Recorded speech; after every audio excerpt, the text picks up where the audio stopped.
শীত নামতেই কলাইয়ের রুটি না হলে হয়। এদিন মালদহের হবিবপুর ব্লকের আইহো বাজারে সকাল থেকেই দেখা গিয়েছে কলাইয়ের রুটির চাহিদা রয়েছে।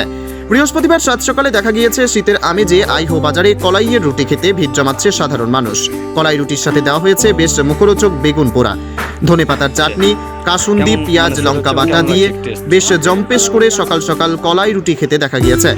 কলাইয়ের রুটি বিক্রেতা জানান, সেভাবে লাভ না হলেও আর্থিক অভাবের কিছুটা সংসারের হাল ফেরাতে কাজ করতে হচ্ছে। প্রায় 4 বছর ধরে এই কলাইয়ের রুটি বিক্রি করে সংসার চালাচ্ছেন। যদিও জিনিসের দামের সাথে সাথে রুটির দাম বেড়ে দাঁড়িয়েছে 15 টাকা।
কেমন মানে সেল হচ্ছে এবং কেমন লাগছে টেস্ট?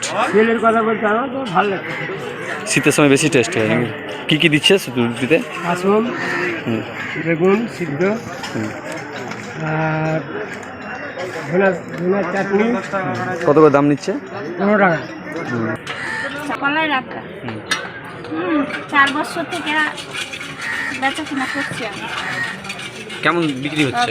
বেচা কিনা হয়, ভালো হয়। মানে এই শীত আসলেই তো মানে বেশি বেশি কিনা শীত আসলে বেশি হয়, গরমও হয়, কিন্তু গরমের সেলটা কম হয়, শীতে বেশি। শীতে একটু বেশি। খাবারে কি কি দিচ্ছেন? খাবারে আছে বেগুন পোড়া, আলু ধনেপাতা চাটনি, লবণ লঙ্কার বাটা, তারপরে কাসুন্দি।